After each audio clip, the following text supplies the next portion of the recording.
আসসালামু আলাইকুম। মনসুর অনলাইন স্কুলের পক্ষ থেকে সবাইকে স্বাগতম। প্রিয় শিক্ষার্থী বন্ধুরা, আজকে আমি তোমাদের সাথে যে ভিডিওটি শেয়ার করছি সেটি হলো class 6 English grammar unit 2 lesson 2 page 28, অর্থাৎ এই যে পেজ 28 নাম্বার আজকে আমি তোমাদের সাথে শেয়ার করব, রাইট? দেখো এখানে কি বলছে, আমরা সেদিকেই আগে চলে যাচ্ছি। These sentence have be verb in present form and they indicated present states, right? তাহলে দেখো এখানে কি বলছে, this sentence have, এই সেন্টেন্সে আছে be verb, অর্থাৎ be verb in the present form and the indicated present state, অর্থাৎ যেগুলো প্রেজেন্ট টেন্স কে কি করবে, ইন্ডিকেটেড করবে। তাহলে দেখো verb ফর্মটা আমরা একটু আগে দেখি। Base form of the verb in used in case of the action verb, অর্থাৎ বা বেস ফর্ম গুলো অফ দ্য ভার্ব, যে ভার্ব গুলো ইউজ করা হয় ইন কেস কারণে অফ দ্য অ্যাকশন ভার্ব, অর্থাৎ যেই ভার্ব গুলো কি করে কোনো কিছু করা যাওয়া হওয়া বোঝায় সেগুলোকে কি বলে, অ্যাকশন ভার্ব বলে, রাইট? এতটুকু বোঝার চেষ্টা করো। এন্ড এবং in case of the state verb, আর এগুলোকে কি বলে, কেস ভার্ব বলা হয়। দেখো present form of be verb, present form of be verb কি কি আছে? প্রেজেন্ট ফর্ম পে বি ভার্ব আছে হলো am, is, are, এটা আমরা আগেই জানি ইউজ। অর্থাৎ প্রেজেন্ট ফর্ম পে বি ভার্ব কি কি ব্যবহৃত হয়? am, is, are, এই তিনটা প্রেজেন্ট ফর্ম পে ব্যবহৃত হয়, রাইট? বাকিগুলো আছে was, were আছে, have, has আছে, এগুলো অন্যান্য টেন্সে ব্যবহার হয়, ওগুলো যে সময় আসে সে সময় তোমাদের সাথে শেয়ার করব। আপাতত এতটুকু মনে রাখো যে প্রেজেন্ট টেন্সে বি ভার্ব ব্যবহৃত হয় তিনটি, কি কি? am, is, are, right? am, is, are, আমি কিন্তু এটা বারবার বলে দিচ্ছি, এটা তোমরা নোট করে নেবে আর এটা মনে রাখার চেষ্টা করবে, রাইট? তারপর দেখো সি নাম্বারে কি বলছে, অ্যাক্টিভিটি সি তে কি বলছে। অ্যাক্টিভিটি সি তে বলছে read the following sentence and notice the verb and their forms, right? read the following sentence টি কি করো, পড়ো, and notice the verb and their form, এখান থেকে কি করো, নোটিস করো, ভার্ব গুলোকে নোটিস করো। এর আগে যে আমরা একটা ভিডিওতে করেছিলাম সেম একই রকমের, এখানে ভার্ব গুলোকে আমাদের কি করতে হবে, ফাইন্ড আউট করতে হবে। তাহলে দেখো এখানে কি বলছে, Jamil of class 6 play cricket for our school team. তাহলে এখানে দেখো জামিল ক্লাস 6 এ পড়ে, plays cricket of our school team, সে আমাদের স্কুল টিমে কি করেছিল, ক্রিকেট খেলেছিল।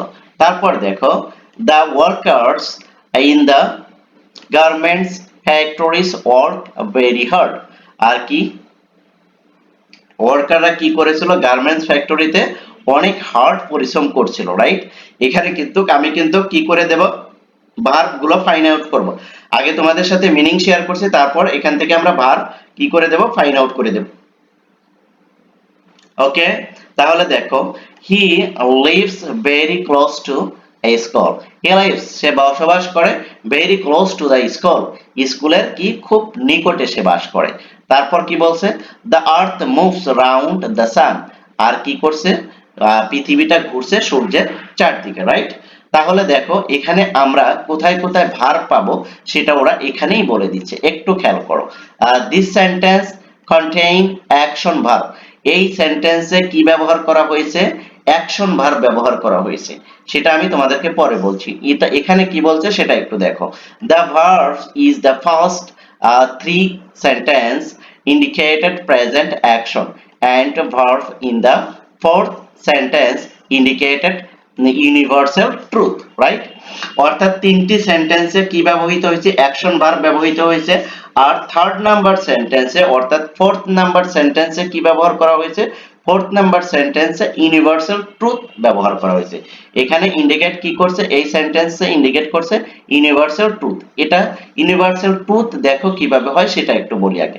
The earth moves round the সান, অর্থাৎ চিরন্তন সত্য যে ঘটনাগুলো সেগুলোকে কি বলা হয়, ইউনিভার্সাল ট্রুথ বলা হয়। দেখো দ্য আর্থ মুভস, আর আর্থ কি করছে, পৃথিবী ঘুরছে রাউন্ড দ্য সান, সূর্যের চারদিকে, এটা কি চিরন্তন সত্য না? হ্যাঁ, এই চিরন্তন সত্য বা যেটা একদম ট্রুলি, সেটার ক্ষেত্রে simple tense, simple present tense হয়, আর এটাকে ইউনিভার্সাল ট্রুথ বলা হয়, রাইট? এবার দেখো ফার্স্ট সেন্টেন্সে কি বলছে। ফার্স্ট সেন্টেন্সে দেখো এই যে প্লেইজ, এটা কি অ্যাকশন ভার্ব না, খেলা করছে, এটা হচ্ছিল অ্যাকশন ভার্ব। তারপরে দেখো সেকেন্ড সেন্টেন্সে কি বলছে, এই যে ওয়ার্ক, ওয়ার্ক মানে কি কাজ করে না, তারা কঠোর পরিশ্রম করছে গার্মেন্টসে, তার মানে কি এই ওয়ার্ক মানে কি কাজ করা বোঝাচ্ছে, এটাও অ্যাকশন ভার্ব। তারপরে দেখো he lives very close to the school, সেই স্কুলের নিকটে বাস করে, এই যে লিভসটাও কি অ্যাকশন ভার্ব। আর এই মুভসটা হলো কি ইউনিভার্সাল ট্রুথ প্রকাশ করছে, রাইট। আশা করি আমি তোমাদেরকে এতটুকু খুব ভালোভাবে বুঝাতে পেরেছি। তারপর দেখো অ্যাক্টিভিটি ডি তে কি বলে, ডি তে বলছে রিড দ্য ফলোইং সেন্টেন্স, এই সেন্টেন্সটি পড়ো এন্ড সি, এবং দেখো হাউ ইন্টারোগেটিভস, কিভাবে ইন্টারোগেটিভস হয় এন্ড নেগেটিভ, এবং কিভাবে নেগেটিভ হয় are formed in the tense, tense অনুযায়ী কিভাবে কি হয় নেগেটিভ এবং ইন্টারোগেটিভ হয় সেটা তুমি কি করো ফলো করো। ওকে, তাহলে দেখো আমরা শুরু করি। এখানে দেখো I do not need your help, আমার কি নাই তোমার হেল্প করার প্রয়োজন নেই, রাইট। তাহলে দেখো এখানে এই সেন্টেন্সটা কি করলো নেগেটিভ করলো, রাইট। তারপর দেখো he does not like music, say music পছন্দ করে না। এখানে যে ডুটা কিসের চিহ্ন, ডুটা হচ্ছিল তোমার হলো কি প্রেজেন্ট সিম্পল টেন্স, অর্থাৎ প্রেজেন্ট ইনডিফিনিট টেন্স কে যখন তুমি নেগেটিভ করবে তখন সেখানে অক্সিলারি ভার্ব হিসেবে কি আসে ডু বা ডাজ আসে, রাইট। এখানেও কিন্তু এই যে ডুটো কিন্তু অক্সিলারি ভার্ব হিসেবে কাজ করছে। তারপর দেখো he does not like music, say music পছন্দ করে না, এটাও সিম্পল প্রেজেন্ট টেন্স। এই যে ডাজ আসছে কি জন্য, কারণ হলো এই যে হিটা হলো third person singular number subject, subject third person singular number হলে সেটার পুরো কি সেটা যদি নেগেটিভ করা হয় তাহলে সেখানে কি হয় ডাজ ব্যবহার করা হয়, রাইট। এই সেই কারণে এখানে কি আসছে ডাজ আসছে। তারপর দেখো ডু ইউ রিড নভেলস, তুমি কি উপন্যাস পড়ো, তাহলে দেখো এই যে ইন্টারোগেটিভ করার ক্ষেত্রে এখানে অক্সিলারি ভার্ব হিসেবে কি আসছে ডু আসছে। ডু আসার কারণটাই হলো এটা হলো প্রেজেন্ট ইনডিফিনিট টেন্স, আর প্রেজেন্ট ইনডিফিনিট টেন্স কে নেগেটিভ বা ইন্টারোগেটিভ করতে হলে অবশ্যই অক্সিলারি ভার্ব হিসেবে ডু বা ডাজ ব্যবহার করা হয়, রাইট। এটা কিন্তু আমাদেরকে নোট করে রাখতে হবে এবং মনে রাখতে হবে।